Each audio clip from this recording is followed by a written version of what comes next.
Pessoal, um dos assuntos que foi debate hoje durante o dia todo foi a questão do Sérgio Moro. No último editorial, eu mencionei para vocês que, para mim, o Moro hoje se safou porque ele está dentro do sistema.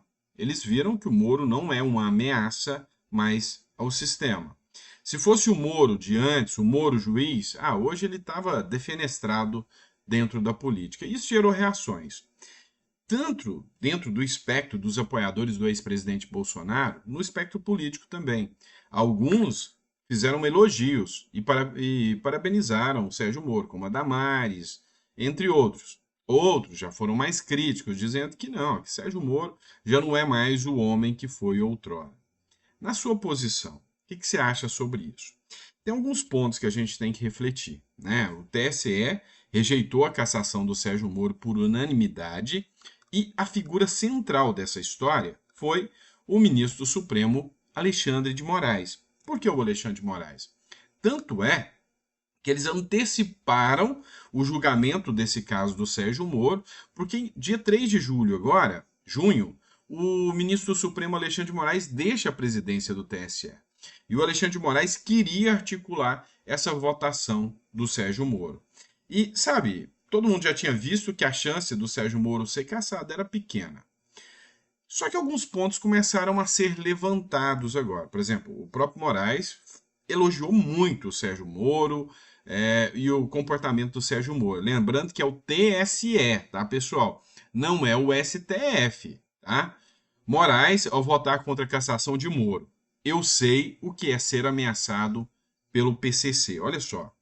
Eu sei o que é ser ameaçado. O Tribunal Superior Eleitoral decidiu por unanimidade rejeitar os recursos que pediam a cassação do Sérgio Moro, né?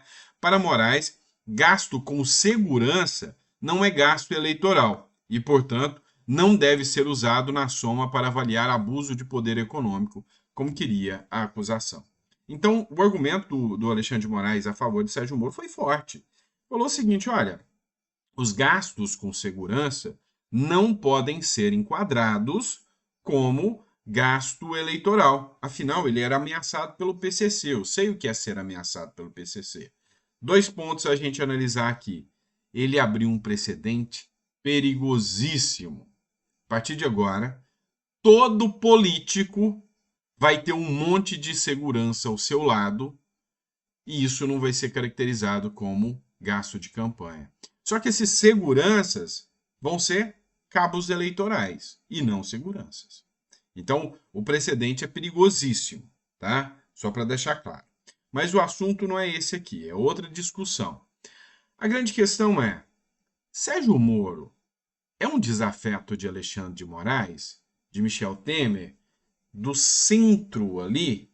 Porque vamos lembrar que o Alexandre de Moraes agora só está sendo ovacionado pela turma da esquerda e do PT porque enfrentou o Bolsonaro e os opositores do PT, o bolsonarismo. Ou seja, hoje eu vi uma matéria da CNN que dizia o seguinte: Moro fez articulações políticas para se livrar da cassação no TSE.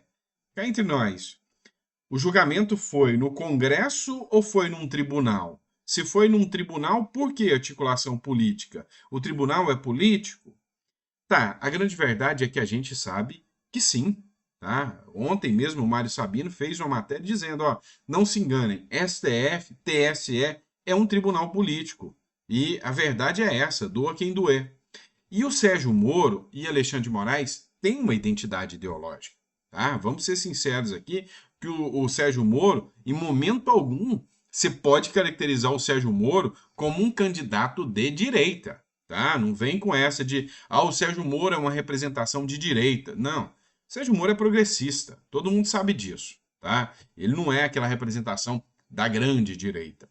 O que ele fez foi um trabalho de combate à corrupção lá durante a Lava Jato, que conduziu o país a novos rumos, mas isso já está sendo desfeito, já está sendo acabado.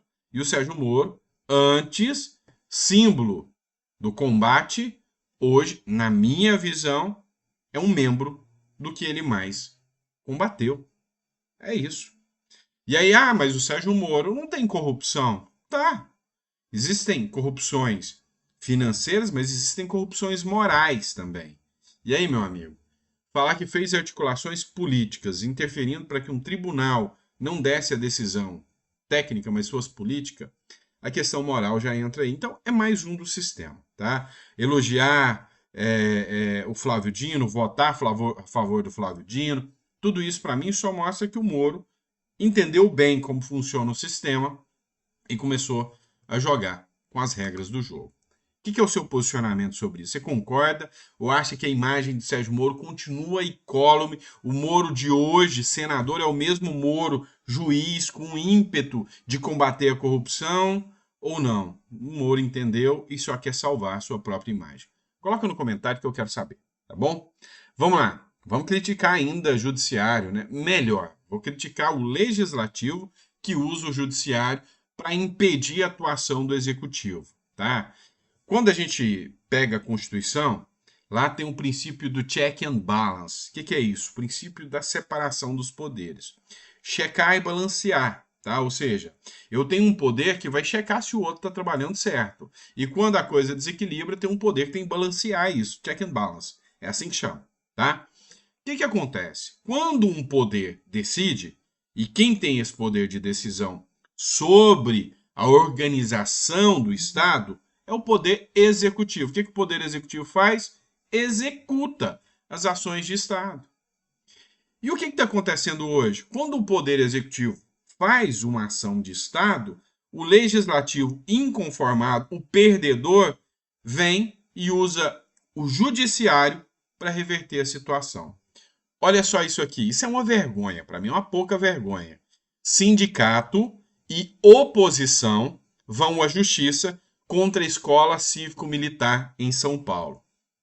O sindicato dos professores do estado de São Paulo e o PSOL vão entrar na justiça para barrar a lei que cria o programa das escolas cívico-militares em São Paulo. O projeto foi aprovado pelos deputados da Assembleia Legislativa nesta terça-feira por 54 votos favoráveis a 21 contra. O judiciário vai derrubar, tá? Eu já vou te jogando o abra-olhos aí que o judiciário vai derrubar. O judiciário hoje pensa exatamente como a esquerda e o progressismo, tá? Então, se for para enfraquecer ações da direita, vão derrubar.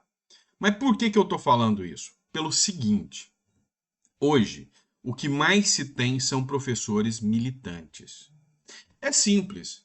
Criou as escolas cívico-militares. Ok, criou. Tá, eu não quero meu filho numa escola cívico-militar. Matricula numa escola comum, com um professor militante lá. E ponto. Não reclama da escola cívico-militar. Mas o problema é que quem fizer isso está tirando o filho da garra do professor militante.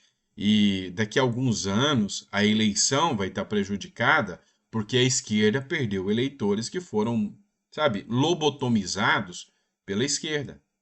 Então, o STF, ele já decidiu, tá? Relevância e urgência das decisões, tá? E que essa questão de oportunidade, né? Ou seja, é o poder público que vê o que ele quer fazer ou deixar de fazer, tá? Da oportunidade. O judiciário não pode interferir, a não ser que haja, a não ser que exista, né, um flagrante desvio da legalidade. Ou seja, não, o Estado não podia decidir isso. Então, isso é amplamente ilegal, isso viola a Constituição, é descaradamente ilegal. Aí eu posso interferir. Agora, com mera interpretação, não é papel do judiciário interferir na ação do executivo. E é o que eles fazem aqui. O PSOL tentando derrubar o voto. Tentando derrubar o voto das pessoas. Porque o povo elegeu majoritariamente os deputados que lá estão. Os deputados fizeram o que eles são pagos para fazer. Criar a lei. A minoria que perdeu, hoje tem um judiciário para eliminar qualquer coisa de uma população que é cada vez mais à direita. É assim que funciona. Olha outro exemplo. Esse exemplo aqui é interessante, tá? Lula sanciona a lei por sigilo sobre vítima de violência doméstica. E aqui eu até concordo com o Lula, tá? Nessa terça-feira, Lula sancionou um projeto de lei que impõe sigilo ao nome da vítima em processos nos quais se apuram crimes de violência doméstica contra a mulher. A medida altera a Lei Maria da Penha e tem o objetivo de uniformizar a proteção das privacidades das vítimas. No caso de violência doméstica contra a mulher, havia a possibilidade de impor sigilo, tá, ao nome da vítima. Como que funcionava? Era critério do juiz. Então, o advogado vinha e falava, olha, é um caso de violência doméstica, eu quero que você coloque em sigilo o nome da vítima agredida. O juiz olhava se realmente era plausível aquilo e colocava em sigilo. O que o Lula fez? O projeto é do Fabiano Contarato, que agora é do PT. Olha, a partir de agora não tem dessa do juiz definir mais. É um processo de violência doméstica, a mulher já vai chegar e colocar, o juiz já vai colocar automático sob sigilo o nome da vítima. O que é o problema aqui? Tá? Tem um problema aqui. Porque assim, você tem que entender que tudo que você fala de questões públicas tem uma ação e uma reação, é um efeito em ondas. Tá? É inteligente? É bonito o que o Lula está fazendo? É uma coisa prática? Você apoia? Apoio. Só que tem um problema. O problema é que isso aqui vai alcançar outros casos. E aqui é onde a oposição faz acusação em cima da decisão do Lula. E os casos dos políticos ou filhos de políticos que agridem as mulheres ou vamos dizer assim, os famosos, pessoas que geram repercussão, vai ser divulgado na mídia? Porque a mídia, de maneira alguma, pode divulgar agora. Então vamos pegar um caso assim bem recente. O filho do Lula, né, está sendo acusado de agressão, supostamente, né, só para deixar claro para vocês, supostamente está sendo acusado de agressão a uma moça, da qual eu já não posso citar mais o nome. E aí vai acontecer que a imprensa vai ficar delimitada de falar desses casos. Então, há quem diga aqui que o Lula só sancionou essa lei exatamente agora para blindar até o caso do filho. E aí, se você cita o nome, se a empresa jornalística cita o nome da vítima, ela está cometendo crime, tá? Está cometendo crime. Então, a denúncia feita pela vítima, igual o caso lá, a moça foi abertamente, usou perfil, foi em todos os jornais e denunciou o crime. Os jornais não vão divulgar para não expor a imagem da mulher, porque podem ser condenados, inclusive, por crime. Então, tudo isso tem um reflexo perigoso. E há quem diga aí que o Lula só sancionou essa lei agora para blindar seu próprio filho.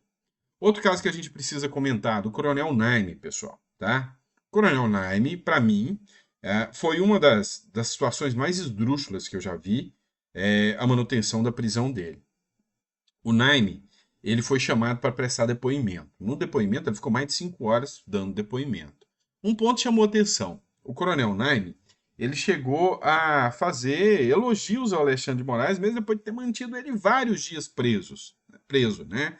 Ele disse que naquela hora precisava mesmo ser duro, tá? Naquela hora precisava mesmo ser duro. E que o Alexandre de Moraes agiu com dureza. Então ele não critica o Alexandre de Moraes. Gerou rebuliço, né? Nossa, mas como é que ele traiu agora quem defendeu ele? Não. Estratégia da defesa. Você vai bater de frente o cara que vai te julgar? De jeito nenhum. Se eu fosse advogado dele, eu falava, ó, pode falar. Fala que você é de esquerda, cara. Fala que o Lula tá certo, que o Moraes tá certo, que tá tudo maravilhoso. Vai nesse sentido, não é? Afinal, se você bater de frente, você volta pra cadeia. É assim. E o Naime, ele falou uma coisa interessante. Naime aponta um erro como decisivo para a tentativa do golpe de 8 de janeiro. E aqui, o próprio Naime fala que, sabe, ele descarta aqui uma hipótese de um suposto golpe. Ele fala que a situação ocorreu por erro. Aí ele cita a PMDF, tá? Ele joga a culpa na Polícia Militar do Distrito Federal. Falou o seguinte, olha, uma regra básica do plano de contenção de danos é que você não movimenta o conflito. Então, segundo o Naime, já tinha gente alterada, tá? Lá no quartel, e esse pessoal já estava falando em quebrar tudo, tá? Mas era gente alterada de dentro do quartel, não tinha uma liderança. Não, era gente alterada. O que a PMDF e o Exército fizeram? Conduziram esse povo para frente da esplanada, né? Da Praça dos Três Poderes. E nessa condução, os ânimos se acirraram. Parece até que isso foi meio premeditado, não é? Dá a impressão de que isso foi meio premeditado. Então, o que aconteceu? Aquela quebradeira, né? A tese de golpe, a população brasileira não caiu nessa tese, nessa narrativa, mas o coronel Naime, ao dar esse depoimento, falou: olha, o povo juntou no quartel, já tinha gente que estava exaltado, com ódio do governo, com raiva do governo. A PMDF resolve fazer a coisa burra, junto com o Exército, e fala: olha, vamos levar esse povo para a porta da Praça dos Três Poderes. Chegou lá, aconteceu o que você viu amplamente noticiado aí. Tá? Vamos falar de economia um pouquinho. Olha só, o William Vac, ele fez um comentário, algo que eu já vinha falando para vocês há muito tempo. Eu vou colocar o vídeo. Quem fez a publicação foi o Tomé Abdu, que é deputado, tá, do estado de São Paulo. E eu achei interessante aqui, tá, o comentário do William Vac, que fala que o governo Lula já acabou, já não existe mais governo. Existe uma pessoa na presidência, mas governo não existe mais. Olha só. O governo criou uma dupla armadilha para si mesmo e ainda não sabe como sair dela. O Ministério da Fazenda está pensando em como driblar os mínimos constitucionais de gastos obrigatórios em saúde e educação. E como vai se virar com a política de valorização do salário mínimo e o impacto que ela tem em outros gastos obrigatórios, gastos com previdência, benefícios sociais. A armadilha é a seguinte: em menos de 2 anos, os gastos obrigatórios vão comer o orçamento inteiro, isso mesmo. 100% do orçamento é gasto obrigatório. Não sobra nada para o governo decidir onde colocar. Essa armadilha, ela surgiu de 2 lados. O primeiro é que no arcabouço fiscal atual, as despesas com saúde e educação têm um mínimo. E esse mínimo constitucional vai subindo com a receita e não com a inflação, como acontecia antes. Resultado: os gastos obrigatórios vão comprimir os discricionários, aqueles que o governo pode fazer como quiser.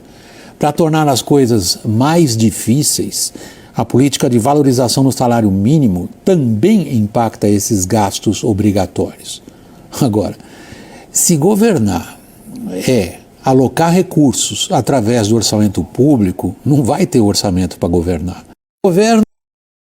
Pois bem, se governar é alocar recursos no governo, no direito público, né, no governo, não vai ter governo, né, não vai ter orçamento para governar.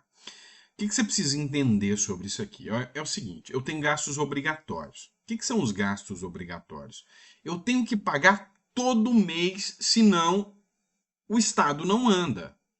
Eu tenho que pagar policial? Tenho. Imagina se o governo falar: ó, eu não dou conta agora, vou cortar, os policiais vão ficar aí 12 meses sem salário.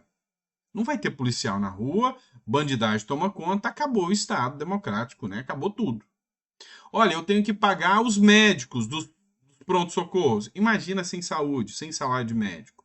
Ah, vamos lá. Então, quer dizer que gasto obrigatório é só salário de pessoal? Não, é aluguel também. Imagina se os prédios locados e alugados, por exemplo, do hospital, que é locado, não pagar o aluguel. Despejo, né? Vai tirar, não vai ter funcionamento. Ah, mas e o Estado não tem imóvel? Tem, mas deixa de gastar com a manutenção do imóvel, com seguro, deixa de gastar com as reformas dos imóveis. Isso tudo é gasto obrigatório. E aí, o governo inflou tanto a máquina, enfiou ali 39 ministérios, né? 38 mais um ministérios, sabe? Cargo, se você chegar e chutar uma árvore, cai alguém ali que é cargo comissionado no governo Lula. É assim que funciona a regra do jogo. Então o Estado tá desse tamanhão. Tá gastando tudo. O governo Lula cobra e cobra e cobra mais imposto e está tendo recorde de arrecadação. Mas saiu um estudo agora dizendo que o governo Lula é pior do que a pandemia para as contas públicas. O que resta? Restam os gastos discricionários. O que é gasto discricionário? É aquele que o governo pode ou não fazer. Ele escolhe. Ele escolhe. Gasto discricionário é opção dele. Então, ele vai definir se ele vai usar ou não vai usar esse dinheiro de alguma forma. Por exemplo, eu vou criar um projeto ambiental para salvar a Amazônia. Então, são gastos que o governo decide se vai gastar ou não. E aí entra dentro desses gastos discricionários, de certa forma, sobras de dinheiro para comprar deputados através de emendas. Acabou esse dinheiro. Em menos de 2 anos já não vai sobrar muito dinheiro. Lembra que lá atrás eu disse, olha, o governo Lula ele é tão pródigo, tão gastador, que ele vai, sabe, arrebentar as contas públicas.